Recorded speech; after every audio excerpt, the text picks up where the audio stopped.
Ya nanti muter.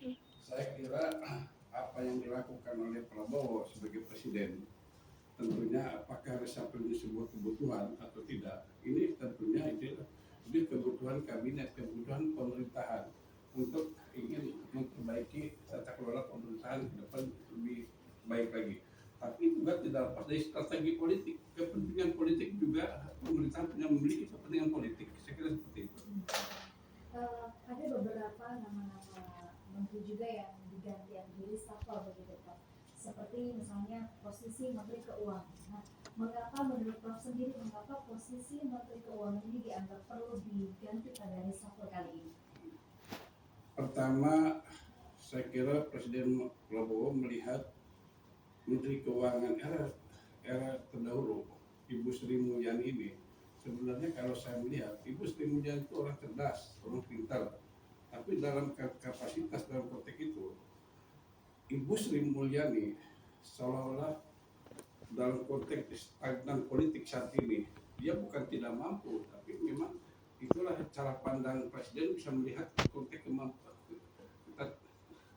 kemampuan Sri Mulyani saat ini. Makanya dengan reshuffle kabinet Menteri Keuangan saat ini, perubahannya ini, Yudi Sadewo, ini adalah sebuah terobosan inovasi Presiden Prabowo menempatkan seorang menteri. Kalau itu bisa, saya berharap menteri-menteri kabinet di era Prabowo pakai reshuffle ke depan itu harus bayar Yudi Sadewo ke depan, harus berani mengatakan ya tidak kalau ingin memperbaiki pemerintahan ke depan lebih baik seperti itu. Berarti kalau misalkan dihubungkan dengan agenda besar reformasi hukum 2025, reshuffle ini menurut Prof membantu mempercepat atau justru menyetel ulang jalurnya dulu sebelum gas penuh gitu? Saya kira ingin merupakan sebuah perbaikan untuk kinerja ke depan, tapi sambil menyelam air dalam rangka tentang tata kelola sumber daya manusia.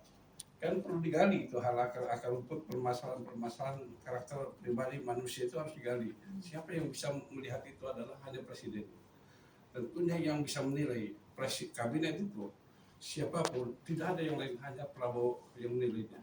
Jadi hebat atau tidak tergantung presiden yang punya kewenangan dalam hal ini. Tidak ada yang lain, hanya presiden. Kata Presiden Prabowo, ganti. Bagaimana presiden? Kira-kira itu artinya sebagai seorang pemimpin negara dengan bawahan harus bisa memahami, harus seirama. Apalagi Prabowo memiliki visi Astacita, 8 program itu sangat spektakuler untuk ke depan. Itu harus digelontorkan orang-orang yang berani untuk mengangkat martabat tentang Astacita itu. Jadi tidak mudah. Kira-kira seperti itu. Dengan operasi anti korupsi tahun ini Prof, apakah reshuffle ini bisa kita baca sebagai langkah antisipatif pemerintah atau malah tanda bahwa ada dinamika internal yang harus dibereskan dulu? Pertama, saya melihat dari lembaga penegakan hukum terlebih dahulu. Dalam konteks pemberantasan korupsi, saya kira jangan dilihat dari makro. Mikro dulu yang ini harus dibenahi dari internal. Jangan dulu bicara publik, bicara internal dulu. Apakah itu internal itu sehati, solid atau tidak? Pertama, saya ingin menyampaikan bahwa penegakan hukum bukan hanya dipandang sebelah mata, tapi harus banyak mata.